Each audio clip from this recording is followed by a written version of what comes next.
Good morning.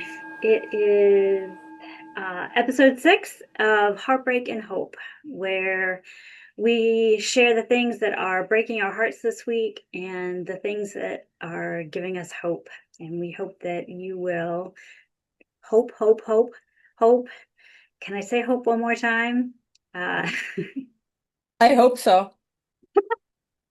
it is our intention that you might find this practice meaningful and join in it in your own life. Our opening words are a poem by Laura Foley, The Once Invisible Garden. How did I come to be this particular version of me and not some other? This morning of purple delphiniums blooming like royalty, destined to meet these 3 dogs asleep at my feet and not others. This soft summer morning sitting on her screened porch becoming ours. Our wind chime, singing of wind and time, yellow-white digitalis, feeding bees and filling me, and more abundance to come. Basil, tomatoes, zucchini. What luck or fate, instinct or grace brought me here. In shade, beneath hidden stars, a soft summer morning, seeing with my whole being, love made visible. So what's breaking your heart this week? So I was thinking about it because in preparation for this, I listened to the headlines. I think it was Dorothy Parker that said, "What fresh hell," when there were new things, unexpected bad things.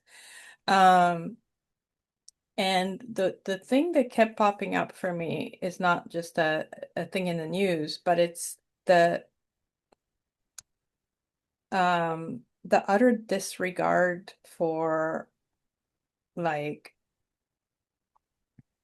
rules or conventions or international law. I was listening to Francesca Albanese, who's the UN envoy to Palestine, I believe, and every year each envoy at the UN gives a report of what's going on, and she was invoking international law um and I thought, yeah, but like nobody pays attention.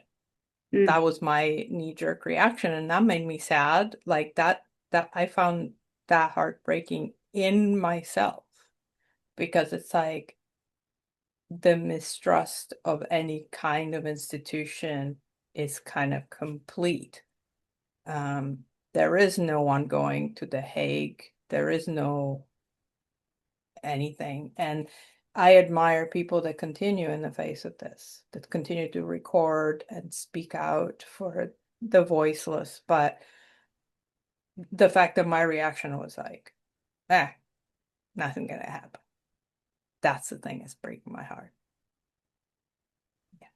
I have, ever since the news last week about Cesar Chavez and how he abused women and girls,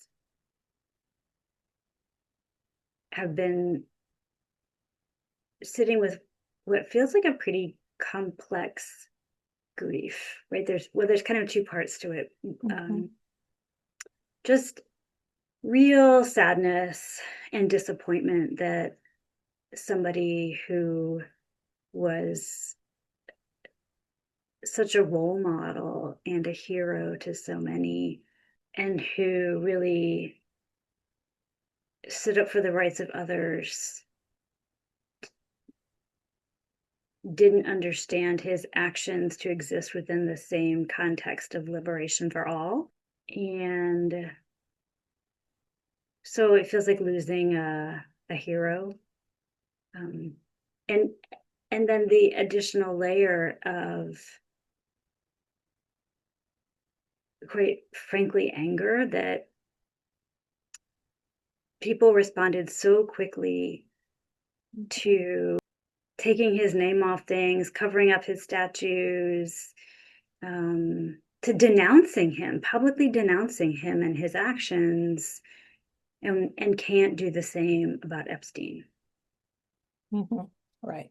And I know some of that has to do with money and access to powerful people, but I have to think that quite a good bit of it also has to do with racism. And that puts into question, should we have heroes? Like, Mm, or I'm reading a book right now.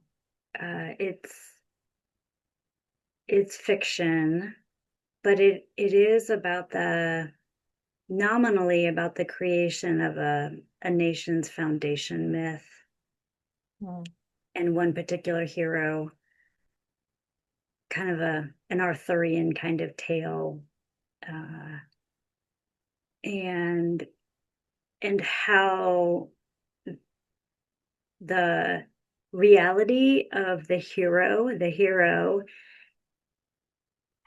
is not told. They write that this hero's biographer is removing all the hard stuff, all the complex stuff, all of the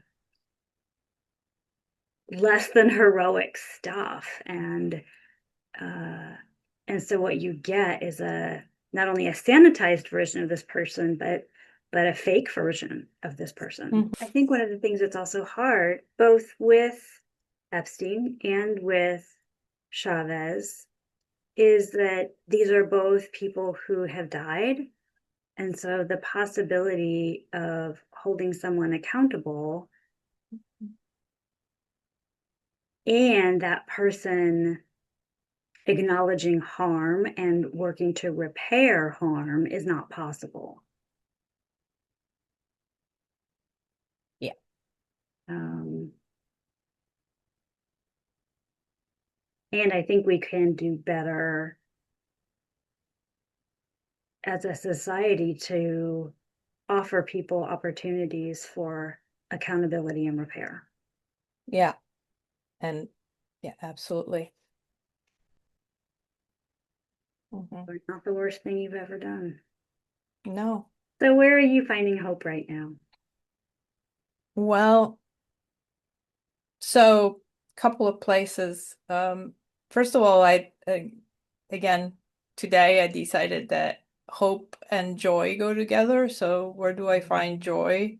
Mm-hmm. Um, so one of the I was told this Sunday, when we weren't at church, that a family with a about 9-year-old kid came, and one of the greeters said, "Well, we're sorry, there is no religious education." And the kid said, "No, I really want to go to church." And then he filled out a community card, very little, like he put his name, but he did not put his name on the card. And in the what brought you here today, which is over here, um, he said, just wanted to see. Just wanted to see. Curiosity. It's nice. And so that kind of gave me joy. First of all, somebody filled out the community card. That's a good thing. Yay. And then a kid just wants to see. And I think there's a lot of people that can relate to that. And the other thing that is weird, and perhaps it doesn't happen to everybody, but like I was talking about my past as a geologist, Mm-hmm. and I remembered what it felt like to learn about plate tectonics. And that's really nerdy, but it's sort of like looking at the Earth in a really far away way as its own thing. And we're so tiny, and we get so consumed by our own human affairs. Yeah. And you know, one of the things, global climate change has happened before. We weren't here, like humans weren't here. Um, and so there's a way that the universe continues that I don't know why it gives me hope, but it does. And it's more than just being in nature. It's like looking at rocks and knowing that there's just recycling going constantly in the earth as far as rocks are concerned. And I Seeds like that. I don't know. I'm just like, recycled. yeah. And so I that's what's giving me joy, which can possibly translate to hope. You? This week, what's giving me hope is taking action for hope. Uh, and my action is very simple. My action is that I have started my garden, my vegetable garden again, uh, and and that feels like an act of hope every year because you don't know what's going to happen. You don't know if there's going to be too much rain or not enough rain or how hot it's going to be, but every year you plant the seeds or the seedlings and you hope and you work, right? That like my garden, I don't just like throw it out there and then come back 3 months later and hope there are vegetables. You know, Right. fertilize and I water and I weed and so gardening is an act of hope for me. Mm-hmm. Oh yeah, absolutely. Um, and I have started, oh, that's fantastic. Uh, and I tried last year to start some of my plants from seeds indoors and made the mistake of starting my seedlings and then going away on vacation. So Mm. and they did not survive me being gone. Uh, Oh, but this year I'm trying again, and so every year I do a little more. I try something a little different, and uh, yeah. I'm giving one last try to Brussels sprouts. Man, I want Brussels sprouts so badly, and I've tried them multiple years. I haven't figured out the secret to Brussels sprouts yet, but I'm trying. Keep trying. And also they're so beautiful when they're on the plant. Yeah, they don't look Yeah. anything like you think they would look like. No, no. Yeah. They all come from one parent plant, like broccoli and Brussels sprouts and kale. They're all the same plant, which is nice. I mean, theologically, even. It is amazing to me because I love planting both chard and beets, and their seeds look identical. Mm-hmm. You really have to keep them separate because otherwise you're like, I don't know what I'm getting, chard or beets.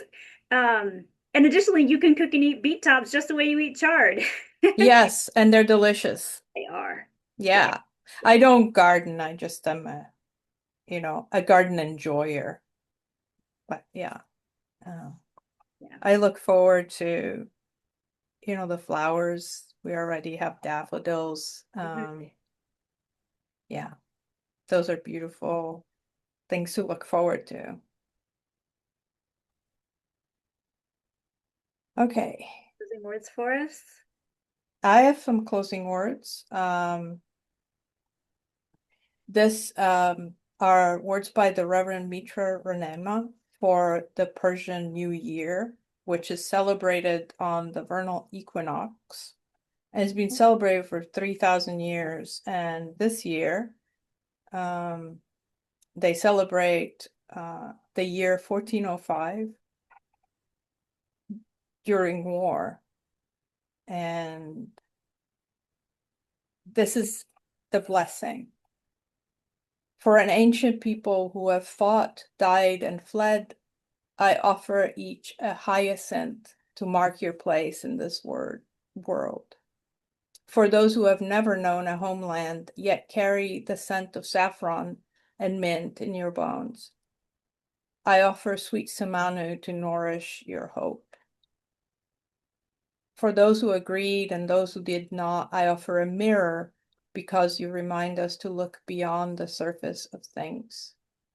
For those who have hurt our own and are also hurt, betrayed, and having betrayed, I offer garlic there so that the body may remain strong even when the story is difficult.